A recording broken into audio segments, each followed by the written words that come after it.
Walt Whitman, an American, one of the roughs, a cosmos. Sometimes he was a poet, other times he was a nurse, a comrade, or a journalist. And finally, he was mourner-in-chief for the nation's greatest president. Could any one person be all these things and more? Yes.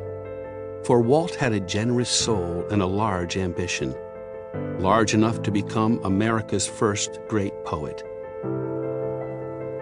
I celebrate myself and sing myself, and what I assume you shall assume.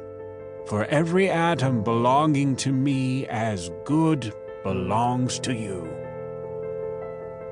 Large enough to praise both the tiny and the immense.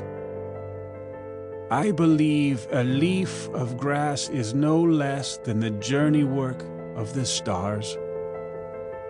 Large enough to include all people in his vision. I am of old and young. I am the poet of the woman, the same as the man.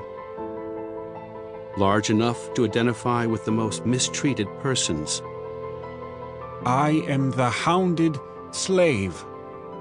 I wince at the bite of the dogs. As Walt himself said, he contained multitudes. And he meant it.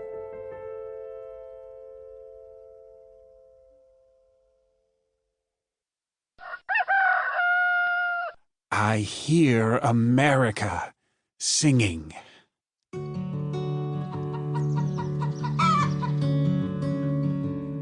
Walt Whitman loved his country. He wrote in the preface of his book of poems, Leaves of Grass, these unusual words. The United States themselves are the greatest poem. And yet, in the late 1850s, America's special promise to achieve freedom and equality for all, its very democracy seemed, to Walt, dangerously at risk. For several years, he felt a dark cloud had been gathering over the land. Slavery, corruption, bribery, greed, democracy scorned. Could anyone help reverse this impending storm? Walt believed so. Several years before the election of 1860, he imagined that such a person, so needed, would indeed arrive.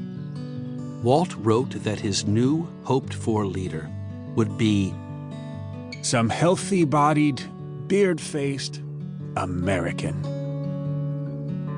He would arrive out of the real West and the log hut. Walt imagined that this new president would be both shrewd and heroic. Now, Northern abolitionists and industrialists faced Southern plantation and slave owners in an increasingly angry dispute about the future of the Union itself. Was there a way to resolve the crisis? The ship was foundering and needed a captain. And a captain did soon appear. His name? Abraham Lincoln.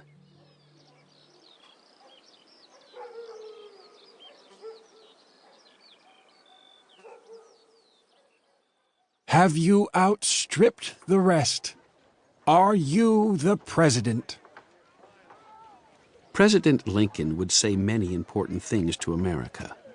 But the first time Walt saw him, Lincoln hardly spoke a word.